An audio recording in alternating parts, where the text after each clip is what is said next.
Hey guys, what's good? Mike here, Laker Talk. Let's talk Lakers basketball. I want to get my thoughts on this Luke Walton situation. Luke Walton being on the hot seat. Story broke yesterday that Magic had a chat with Luke Walton. The whole sports world went crazy that Luke Walton's about to be fired, myself included, saying that he's on the hot seat. And that's just the facts. There's a lot of components to this story that I want to touch on and share my thoughts over. So the story breaks. Luke Walton or Magic has a talk, a sit down with Luke Walton. I don't even know how the sources and they get this information that this particular meeting was a little bit more stern than others.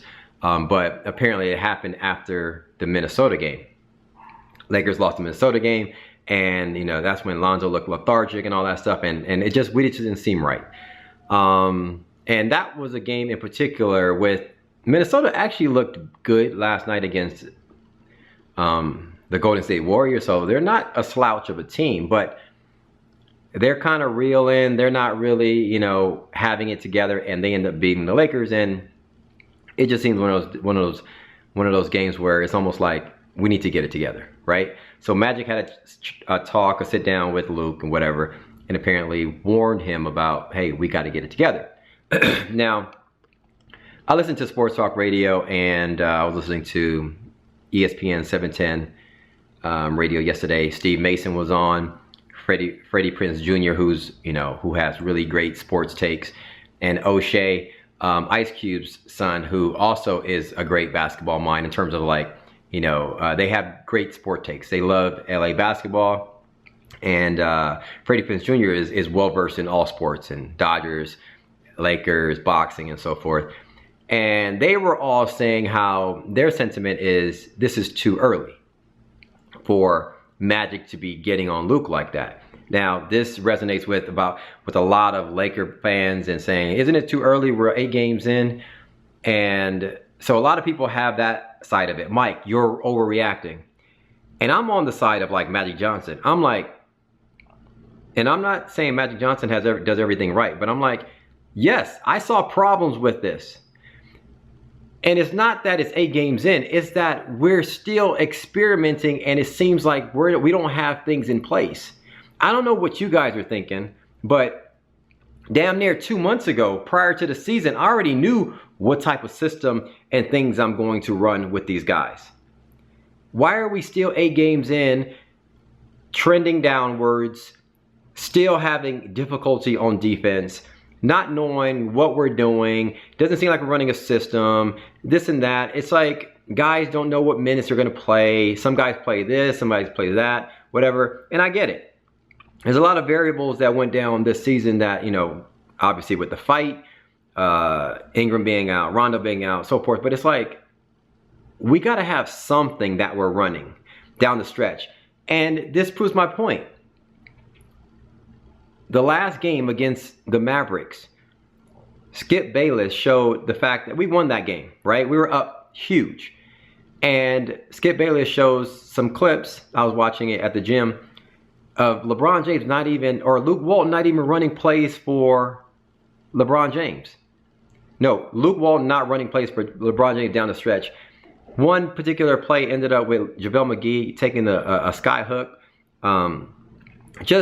It's like we don't know what we're doing out there, or the coach is not solidified in his system, doesn't have a clear approach to what he wants to do.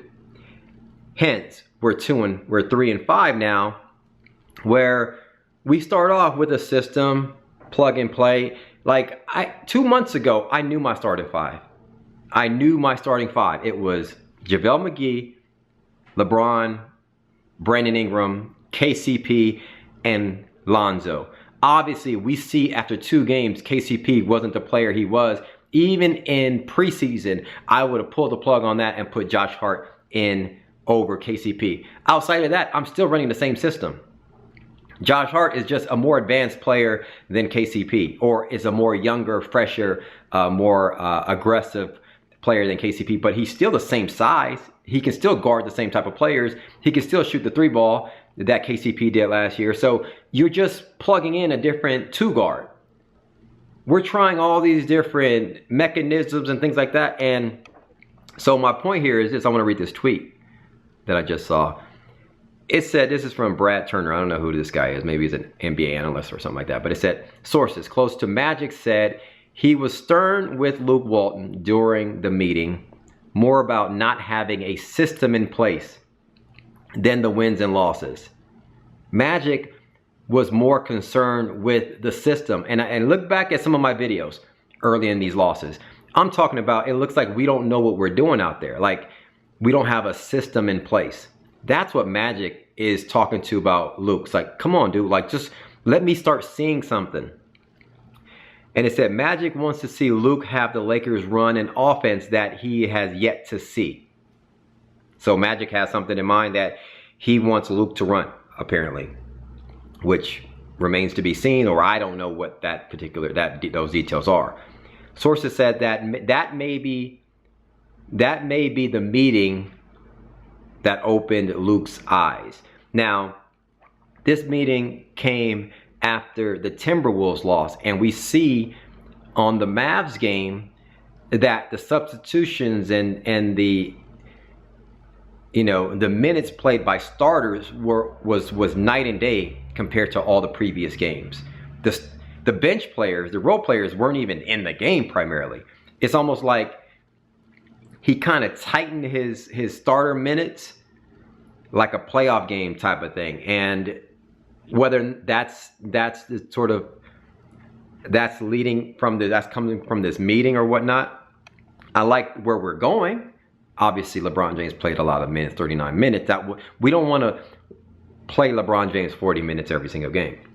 LeBron should be playing around 34 minutes. Having said that, Josh Hart had like 16 minutes that game. He should have had about 25, 27 minutes. That would have gave LeBron James some rest. Let our other guys play those 35 minutes, right? All the young guys.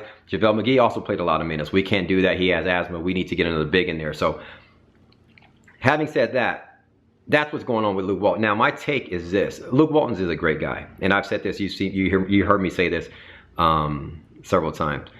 Luke Walton is a great guy, but it's inevitable. He's not going to be the long-term coach. It might not come in the next month or two. And you don't want to say that because the guy's a nice guy. He's a Laker. He's Laker family. He won some championships with us, or won. Yeah, I think he won two, right? With Kobe and Powell. And so he's a good guy. He's a great assistant coach, in my opinion. I don't think he's the right guy to get this team in shape. Now, that being said, if he makes some drastic changes like he did in the Mavs game, we were up 18 in that game. We just need to play better defense down the stretch. And if he starts to get some system in place and start tightening some things up, we're going to start winning these games. We should be 4-4 right now rather than 3-5, or we should be, like 5-3. I think, for the most part, in my opinion. So having said that, if Luke Walton starts tightening things up and we start winning some of these games and start playing, decent here and there, you can see Luke Walton kind of going throughout the season. But I think it's inevitable that I don't think Luke Walton, as great of a guy he is, I don't think he's the coach for the Lakers long term. I think we need a guy who, like the tweet said, that has a system in mind, knows who's going to play, who is not, stop experimenting throughout the season, and let's get it together. And that doesn't mean that we're going to win every single game, but at least we know what's going on, and then we can plug guys in. But we don't know if Lonzo was finishing the games, or Rondo, or JaVale McGee was finishing the games, or it was Jonathan Williams, or Kuzma's going to start, or he's not. Whatever. We need to solidify that, in my opinion, and stop experimenting. But I tweeted this out. I feel like I'm about to sneeze. Another component of this is LeBron James. All right, on paper, LeBron James is he's averaging 29, 8, and 8. Like crazy superstar numbers on paper. But if you watch the games, LeBron James is playing at half speed. If LeBron James had a little bit more Westbrook in him throughout some of these games, which he showcased in the Mavs game, to believe it or not, the middle of that game, he actually asserted himself a little bit more. If he has a little bit of a playoff LeBron in him, we would have been like 6-2. We wouldn't even been, he would have been 6-2. He would have been leading in MVP votes, and we wouldn't even be having this talk about Luke Walton. So a lot of this has to do with LeBron James saving himself as he does. As good as he is, he's putting up superstar numbers, 29, 8, and 8. So nobody can argue with the guy's production. But if you watch the games, you know he's still going at half speed. He could be averaging easy 35 a game and pushing the Lakers over the top. Now, some will say, Mike, he's saving himself. Let that come later. Of course, we got to. But I'd rather see it now rather than later and see it for the rest of his career. I mean, if you want to be real about it, LeBron James is 34. He's got 3 good years left. And so we're at the tail end. He's going to start after a year or 2 years from now. You're going to see him start trending. You can see he's slowing down a little bit. He's traveling almost on every layup. So he's kind of like overexerting himself trying to get to the. I mean, the guy's still the best player in the world. You know, nobody can block his shot when he got you on his arm and he's going for a layup, and the guy's still dominant. Nobody's complaining about that. But my thing is, part of this is on LeBron James not going full speed on defense and things like that throughout the game. And we're losing these games by 1 point, 2 points here and there. Our margin of losing these games are like this, where I'm saying part of this is on your best player on the team.